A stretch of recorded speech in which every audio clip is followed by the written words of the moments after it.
time I used to count, I just wait for a school live.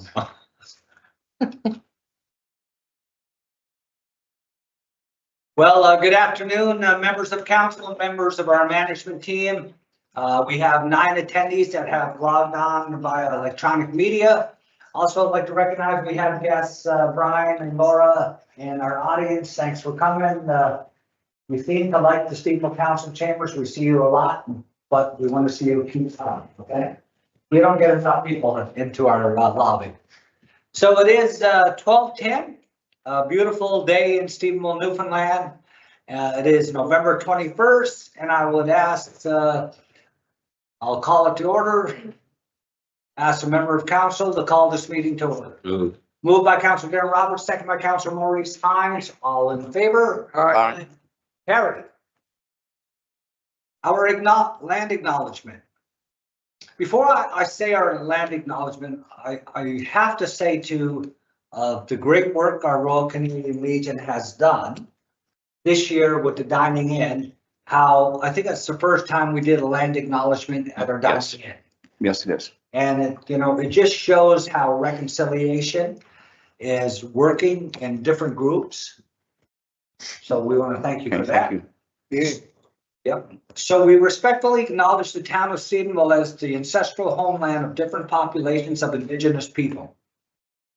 We also acknowledge with respect the rich histories and cultures of the Beothuk, the Mi'kmaq, Innu, and Inuit of the province of Newfoundland and Labrador.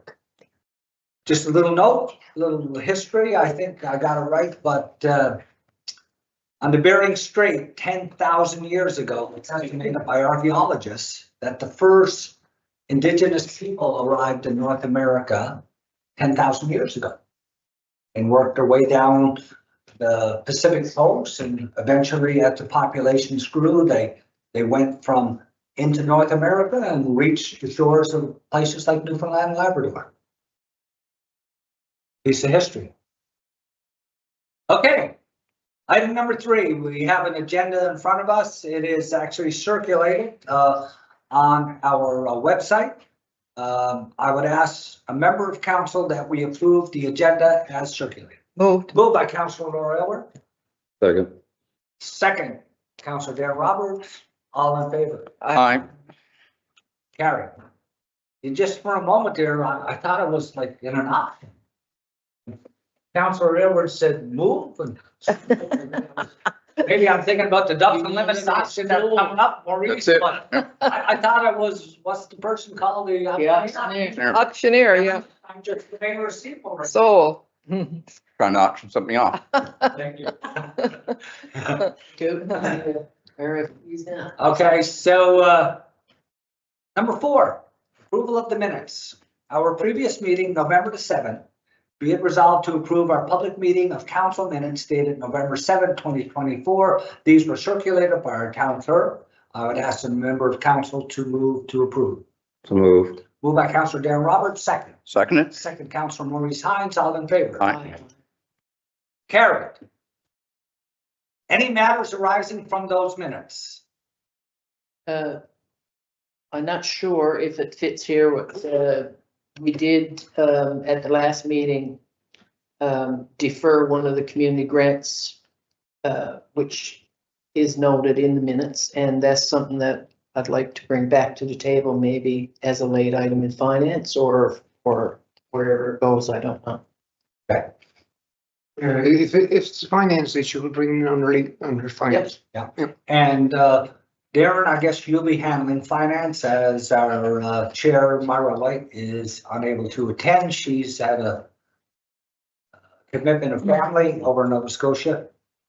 So we'll take you to chair of finance, Councilor Roberts, if you're okay with that. I'm okay with it. Okay. Okay, duly noted, Deputy Mayor Susan Powell. Number 5, matters arising from the minutes. We just went through that. Item number 6, proclamations and delegations. I don't believe we have anything today. Okay, I'm going to turn it over to item number 7, turn it over to Councilor Darren Roberts as the chair of our finance committee of today's date, November 21st, and just to let you know, it is 12:14 p.m. Thank you, Mr. Mayor. I'll be finished by 12:15. The meeting is of November 18th, Out of that meeting, we had first one, accounts payable. Be resolved to pay accounts payable dated November 21st, 2024 in the amount of $154,202.73. So moved. Moved by Councilor Darren Roberts, seconder. Second Deputy Mayor Susan Vallow, all in favor? Aye. Aye. Aye. Aye. There's nothing there I'm going to identify on, there's nothing unusual. Probably resolved the date operation. Makes one table. Number 2, expense checks. Be resolved to approve expense checks for the month of October in the amount of $384,093.54. So moved. Moved by Councilor Darren Roberts, seconder. Seconded. Councilor Maureen Hines, all in favor? Aye. Aye. Carried. Water and sewer tax. Be resolved to approve water and sewer adjustments of $2,336.33. So moved. Moved by Councilor Darren Roberts, seconder. Second. Second, Councilor Laura Aylward, all in favor? Aye. Aye. Motion carried. Number 4, preliminary engineering for wastewater treatment expansion. Be resolved to approve Sharp Management, Inc. to complete preliminary engineering for future wastewater treatment expansion in the amount of $7,500 plus HST. So moved. Moved by Councilor Darren Roberts, seconder. Seconded. Second, Councilor Maureen Hines, question? Now, maybe, I guess for the audience, I wonder if we could have a little bit of a background on that, please. So the wastewater treatment expansion requirements in the community, in our current system is at its capacity. And on that basis, council's direction for wastewater treatment to be given the top priority. And on that basis, before we can even apply for funds, we have to get the preliminary engineering information done and work towards an estimate that can be used for an application to municipal capital works program. So, and we're trying to do it to capture it in this year's submissions. So that was the reason for this one-off request. And that company has the necessary expertise to complete this for the town. I'd just like to also add to it for sometimes these are the things that the community don't really see, but if you had an aerial of Steve Muller or Google Map or a drone footage, you would see a major green space of a reed bed system, which is the largest in Canada. We are the only community in Western Newfoundland that treat our effluent. Most communities are still dumping raw sewer into the ocean, where they go fish for the lobster and codfish and so forth. So we are compliant, although compliant changes over time. This is a 20-year-old plus system that even during heavy rainfalls, we have the ability to bypass so it doesn't overtake our effluent facility, that we can bypass into the ocean. And that's really just storm drainage, that's not sewer. But even now, the federal government is saying everything, even storm drainage, just your runoff going into your gutters, has to be treated. The other great news about our effluent facility is at the M&L conference in Gander, our CAO, Bill Ramsey, received another check of $22,000 in carbon credits. So companies actually buy carbon credits from Stephenville and our effluent facility to offset their carbon footprint. And I think this is the second check we've received. We've received 20, now it's 22. Yeah. Eventually, if this is managed properly, this system could be cost neutral. That means it actually, we would accrue enough revenue on it that it would offset any costs of maintenance. I think that's the goal, isn't it? That's the goal, and it's, a lot of different parties involved, but we were pleased to receive that check for $22,000. It's in the mail, as far as I understand, that they had a ceremonial one. Okay. It should have it this week. And but we're that's the second check this year. The other one was the prior year. We actually didn't get the actual check until this year, so it's really 44,000 we've received this year, 42,000. Okay. So it's always good to you see a plan roll out the way it should and work the way it should. I can remember when I was sitting in the mayor's chair and we negotiated all these deals, and we were kind of tickled, and it didn't cost us anything to get into the deal. So okay, let's get in and see how it works. But I mean, the bet we're taking out, how long is it going to be before we see any legal money? Well, I mean, that day is here. Yeah. Can't beat it, can't beat it. I know. And you're right, Mayor, I mean, the goal is ultimately that it will be cost neutral. And if we keep it going good, could be even a few extra bucks there. Exactly, Yeah, yeah, that's good great. make money. Yep. Yeah. Perfect. Yeah, and just a comment, I guess, to the few past councils that had the foresight to go ahead with this, when at the time it was sort of new technology, and, but it's really good that they saw the future where it was going. In a lot of communities thought we were kind of off the wall, I guess, when we start to talk about this and do this. But I mean, Steven's a prime example. I mean, we're a relatively small community. We can take on a project this size, green and all that stuff. It's really disappointing more communities haven't gone down the same route, because I mean, this is actual now. People can actually see how it works. From start to finish, the money in the bank. And Appleton Glenwood also received a similar contribution from Yeah. Sharp Management. And also, I might add that the newness of carbon credit trading in this province is the reason why we're only getting 22,000. The actual value of those carbon credits is probably triple. But by the time it goes through various hands to get it off the secondary market, where we can actually sell those credits, we should be receiving probably about triple, but the province has not put in place a regime that allow us to get the full value. And that's something that we are intending to lobby further to the province to make sure we do get everything we're entitled to. Absolutely. So on that note, all in favor? Aye. Carry. Number 5, Christmas adventure event, so I'm looking forward to. Hopefully I'm gonna be in town when it happens, but I don't know. Excuse me just for a moment. The Christmas adventure event, I got appointed by the deputy CEO, I guess, as a council's rep on that committee, but that wouldn't put me in conflict there. No, sir. No, perfect. Okay, For a first time this morning, so Yeah. okay. time is short. Be resolved to approve $10,000 for town steam of Christmas adventure event on Main Street taking place in December 2024 from 4 p.m. to 8 p.m. So moved. Moved by Councilor Darren Roberts, second by Councilor Maurice Hahn. Question? Oops, sorry. No, I was in favor. Sorry.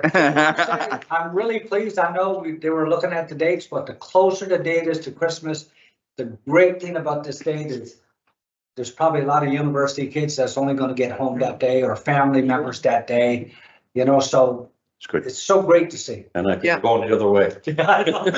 Oh, you're going the other way? No, Yeah. I got a granddaughter I'd like to see. Yeah. Yeah. The date is December 20th, but if the weather is totally disagreeable, we can move it to Saturday. Yes. And if it's still totally disagreeable, we can move it to Sunday afternoon. Yeah. Yep. Yeah. That's great. Good. Okay, all in favor? All right. Aye. That means councilors won't get a lump of coal in their stocking this There you Christmas. go. They're supporting Christmas adventure on Main Street unanimously. Wonderful. Perfect. Yeah, that's excellent. I was waiting for that comment. Almost And unanimous. I gotta say, Councilor Roberts, I just want to say that from a finance perspective, you're chairing our finance committee here today, that should we get coal, need coal, I know where there's some coal, there'd be no cost to the town. There's no need, there's need for coal. I got my naughty list. Bah, humbug. No, Bah, humbug. what's that? You never voted against it. No. Only because I was ready to kick him over. No. Okay, so that, Okay. so we will have one late item. So, okay, so don't brought late item, what? So, yeah, in the, at our last meeting, under the community grants program, as we were listing, I think, we had the, application from Zion Pentecostal Church for $8,000 to support, changing the heat source from oil fuel to electric for their annex. And of course, the annex being a space that's offered for a lot of not-for-profit community groups and also for community cafes and so on. So they put that forward, and we asked to have that deferred because we wanted to make sure that they had gone through other processes and programs first, like the oil rebates and all those programs. So I think Candace got an update there, right? I do. So we checked with Marissa, who's the community recreation and wellness coordinator. She manages the program. So she in her records has confirmed that the Pentecostal Church they have exhausted all their efforts for funds for the project. They actually received funding, I think to the tune of about $20,000 for the oil to electric program from the province to complete the upgrades. So the $8,000 that they're requesting from us is their portion of the funds that is still required to be able to complete the project. So moved. Oh, sorry. Oh, yeah, yeah. Okay.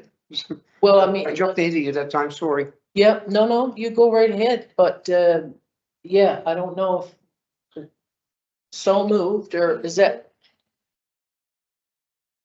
Okay, the motion is, be it resolved to approve community grants for the following, and under that was Zion Pentecostal Church, $8,000 to support changing heat source from oil fuel to electric for the annex portion of the building. And the annex offers space and support to many not-for-profit community groups. The location also hosts monthly community cafes. And that's the point being that I they saw- like all of their efforts. Okay, so on the process of protocol, so we'll get a mover and a seconder. We'll still open it up for question. And so can we get a mover?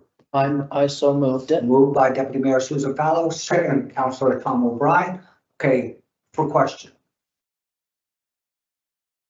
It's within our community grants budget, right? So Okay, no question. I will call for the vote. All in favor? I, Contra mine? Councilor Ryan. Two. Okay, I'll go in favor too, so it will pass 5-2. Okay, noted? Four. 4-2. Because Myers. No. 4-2. Oh, majority, 2/3, still 2/3, yeah, the council. I'm pretty well, is it still 2/3 of the council, 4-2? Will it pass? There's 2/3 of the council. Okay, so I'm passing 4-2. Don't pass it.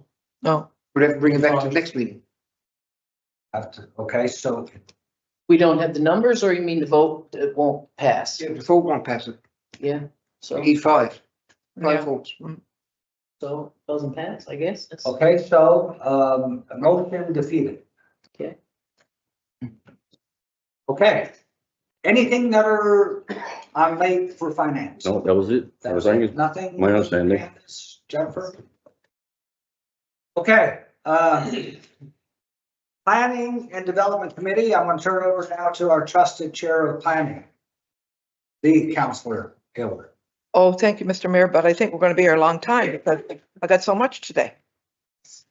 We're on a time bar today. Yeah, but we gotta be careful because Councilor O'Brien got an appointment, right?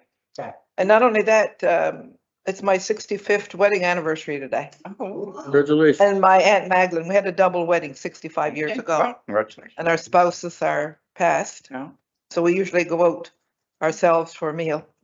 So anyway, that's, so 65 years ago today, I was in St. George's. Getting married, whatever. A nice day. Happy something anniversary. 65th. Yeah. I couldn't pass that, but anyway, we have one item. So Councillor O'Brien, you got no worries about meeting your appointments. It's this first item is to approve a comprehensive development plan. Be it resolved to approve comprehensive development plan as submitted for Stephenville Medical Clinic located on 150 Minnesota Drive. I so move. Moved by Councillor Laura Gilbert, seconder. Second. Second, Councillor Maurice Hines, all in favor? Aye. Any question? Yeah, No, this information is all. a bit. And that's the only item I got. It was discussed before, but it wasn't discussed on Tuesday. So I'm not sure, I I can don't explain. remember discussing it on Tuesday, and so I'd just like to know what we're, It was discussed at a previous meeting. Yes, But it took time to get to the public meeting, is that No, right? so when you approved the amendment, because you had to rezone, that was part of the amendment process. But that wasn't brought forward from the planner, so that's the kind of enclosed in the amendment process, but that had to be singled out. So yeah. all right, So once you get registered, that was noted. Just for information, everyone, can you explain what, Yes. what to affect, how to affect the area, confidential So zone plan? the area designated for the medical clinic, remember, this is a quasi-private kind of a triple P or double P project of $20 million. The land that was selected didn't meet the zoning regulations, so we had to go to the amendment process. And it's a couple of steps, and it had to eventually get to the planner to be vetted through municipal affairs, all approved through municipal affairs, and it finally came back to us for the final closure of the motion. Mhm. This is basically the paperwork catching up to what's up there. Exactly. Oh, yeah. Technically, yeah. So, there are no issues. There could have been issues. We worked through it with legal counsel and others, just to make sure that we were compliant with the right requirements of the government. And also, there were risks taken by those people who were doing the project as they went ahead of the game. And so the paperwork is following and catching up, as Councilor Wine said, which often if you waited all the time for paperwork, things don't get done. Yeah, Although that risk was borne by the proponent, not by the city. Is there any idea of when that will be completed? Do you know? The latest update we have is they anticipate construction of turnkey by May 1 from the builder's perspective. Then it would be, there may be a lag to have all of the other physicians and tertiary in supports of Moved. public health and everything moving in there. So we'll probably ask for an update the next time we meet with Terra Freak, but the building is going to be completed and ready for turnkey on May 1, we've been told. Oh, okay. So it might take 90 days before actually Yeah, to the public. yeah, that's going to be an exciting time. It will be. Yeah. Okay, anything late for planning? No, I don't, not that. Did we- Oh, sorry, all in favor? Aye, Aye. Karen, that's it. okay, nothing late? Okay, we have no bylaws, regulations, and policies in front of us today. Any unfinished business? I'd just like to throw a little bouquet to Ira and Matthew and them during the construction up on Russell Heights of their politeness and diligence to talking to all the citizens up there and doing their very best to solve any issues they have. Thank you very much. Just also a shout out to management and our public works and our employees. Over the weekend, they did some significant work on well number 1, our highest producing well. It was a maintenance project. They worked through the weekend, completed it with full success. So we're in really, really good shape, but it just goes to show that our public works employees, they're not made of sugar plums. They go out in all kinds of weather, worse weather, in the nighttime. And it's tough conditions sometimes in the winter time, being out there in it's 20 or 30 with a wind chill, working on water and sewer lines. So, yeah, no, safety is always an issue. Sometimes they got to work in the dark, which is also a time when sometimes accidents can happen. So, but they're always there 24/7. And people don't realize what Public Works and our staff do, but for 24/7, they're ready to fix problems in this town. So big shout out. And on top of what you're saying, just it's very important. We've had some water conservation notices go out to the town lately. And because of some of these issues where wells go down for maintenance, we don't want to run out of water, the impact on firefighting, the impact on businesses, et cetera.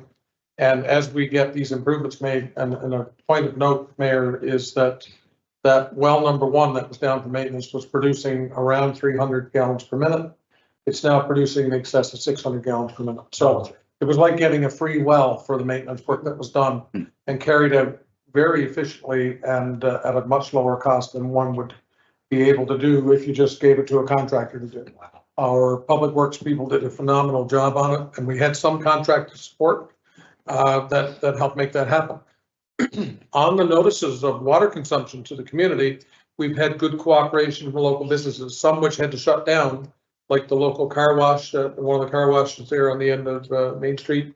They cooperated and really should be congratulated for doing that. It impacted their revenue. And as far as I know, Ira notified them this morning that they can go back online. We have another very concerning issue for the community in that there were vandals opening up fire hydrants in the community. There's 2 instances of it. It has been reported to the RCMP, and totally unacceptable behavior by someone in the community opening up fire hydrants and leaving them open. So these 2 instances, 2 different days, one occurred yesterday, one occurred, I think it was Monday. And so extremely concerning. If anyone was caught, tampering with firefighting equipment, they would be prosecuted to the fullest extent of the law, because it's anyone ever looked at a fire alarm in a building, if someone's caught doing that, the fines are very high, and people could really even be jailed for that kind of activity. So So it should be. But it's hard to believe that someone would go to that effort to do that and endanger people. You know what, to open up a hydrant too, take a little bit of bronze, it would take a monkey wrench or a specialized heavy tool to do Yeah, it's that. not a kid. And it's not no youngster or young teenager. This is, this is a calculated attack on the infrastructure of this town. Let's hope the RCMP, and they always get their person and a woman. Yeah. Let's hope they get them. I mean, one big thing to take in consideration there, when you're dealing with the fire hydrant, you're dealing with a lot of pressure. So I mean, if you don't open it and close it properly, you could do damage. Matter of fact, you could injure yourself by blowing the hydrant apart and or pieces come out of it. But you could also cause damage to our water system 4 or 5 streets over. So then we get another major problem on our hands. So you mean fire hydrant is not something to be fooled with.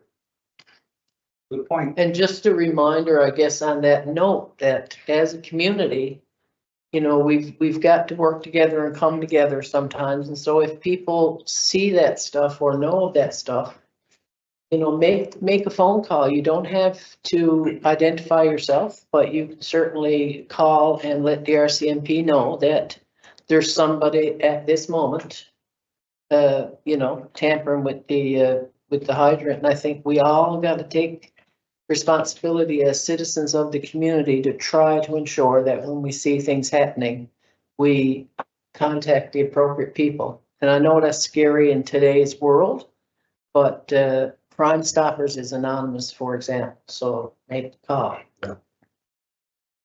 Okay, I got a couple of quick things under new business. First of all, I'd like to commend once again our management team, some great work on capital works this year, as Councilor Maurice Hines said. And just for the numerics, for the people listening in, we have 15 attendees and for our gallery. We did approximately $2 million this year on Russell Heights, paving Georgia, paving a section of Whites. But the funding that came for Georgia, roughly $400,000, and Queen Street comes from a special account provincially. So there's no taxpayers' money paid for that. That came from a community sustainability fund, formerly called a gas tax. But even on Russell Heights, we only paid 20%. So that was 1.2, roughly 2.5 million. And our contribution to get Russell Heights completed, that's full restoration of water, sewer, curb, gutter, and some auxiliary stuff that had to be done. We only had to put in $226,000. So we just had roughly $2 million worth of work done. But it really only cost the taxpayers little over $200,000. So just to give that point. And one other thing I just wanted to mention, it's kind of exciting for me, reading about it in all Newfoundland and Labrador, but not surprised. So World Energy has talked about, in addition to the hydrogen plant in Stephenville, other opportunities for attraction of industry. So in June, when myself and Bill Ramsey was at Energy NL, our CAO, on the presentation of World Energy, because remember, since the signing with the German Chancellor in Stephenville, there's so much global attention on Stephenville. We've had massive companies in Stephenville from the United Emirates. We've had them from the East and the Orient.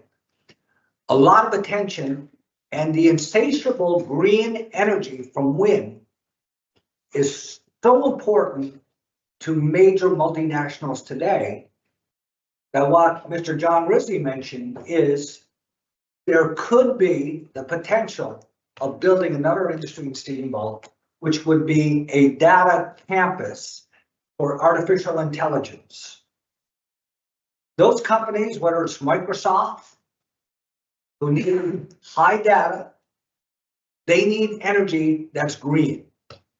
So for example, Bill Gates is involved in carbon capture. These big companies are focused on doing the right thing for the planet to mitigate this planet. Remember, there's 8 billion people on the planet. It's heating up. And environmentalists will say, if we don't take care of the planet will take care of us.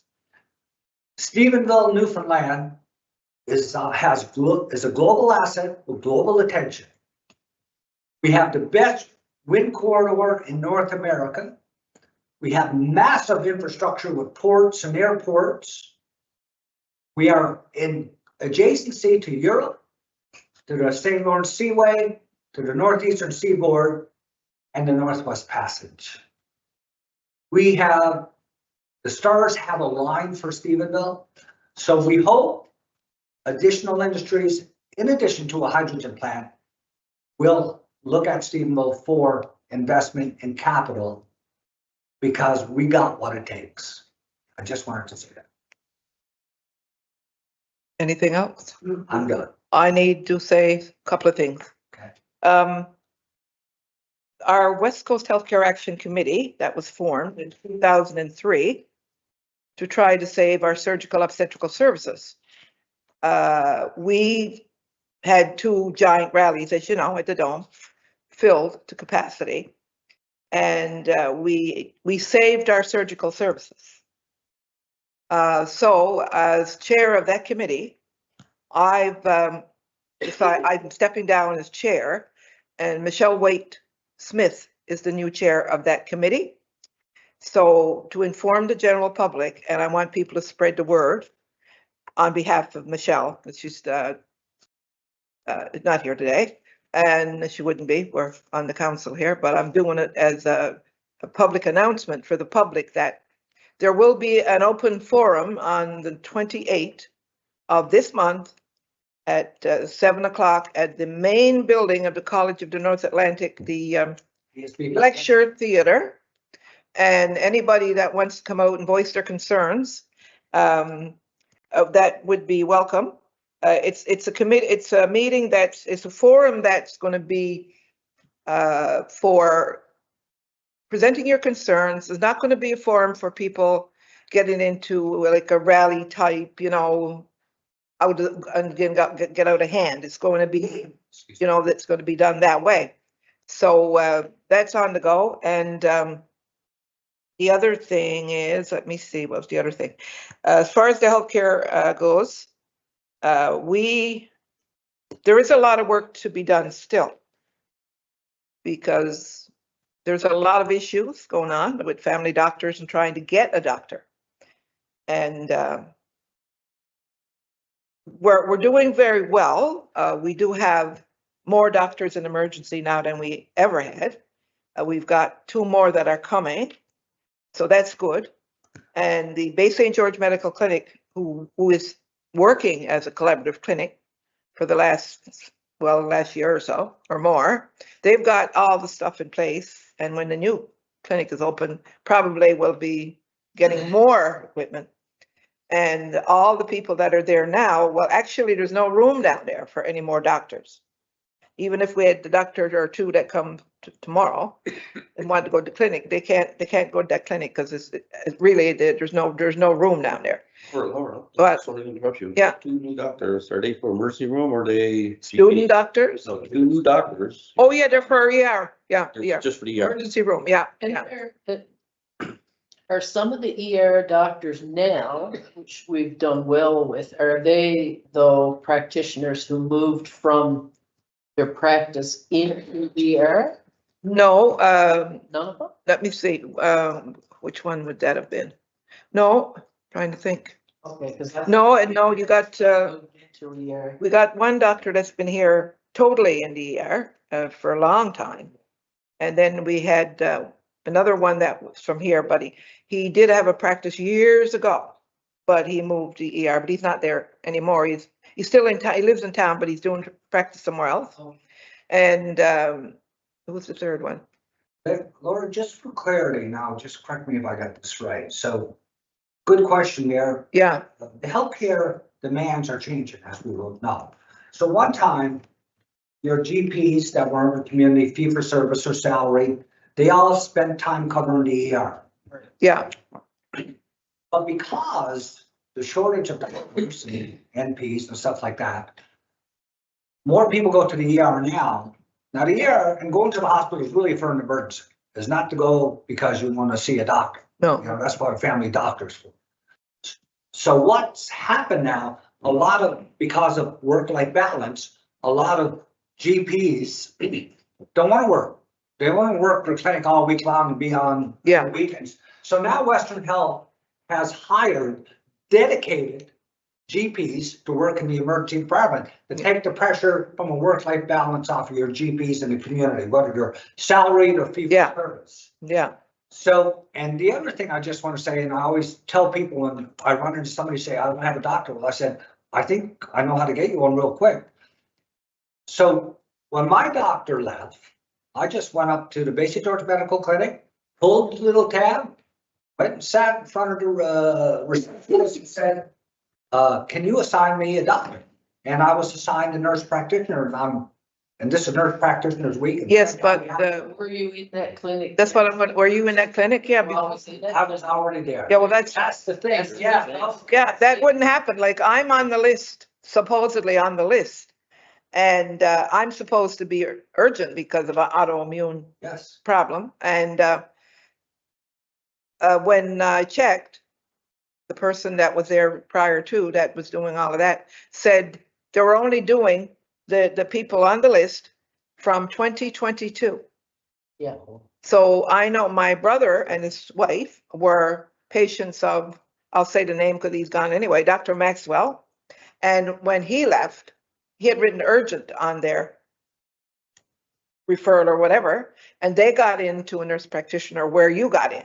But if you're in that clinic, your chances of getting a doctor, yes, yet they have to assign you a doctor. That's why I haven't got. Yeah, yeah, I was in that clinic. I haven't got a doctor since Dr. Markomsky left. Yeah, And I'm on the way, registered with the Newfoundland. yeah. That's it. yeah, but. And never heard of.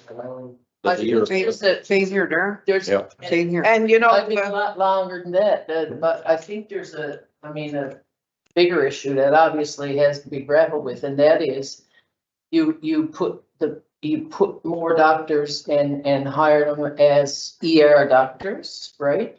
But if you don't deal with family doctors, then all you're doing is more people are going to emerge to see these new doctors. So it's not. It's not solving the problem. Yeah.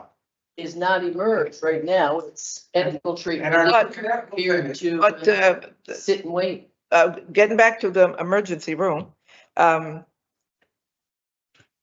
it's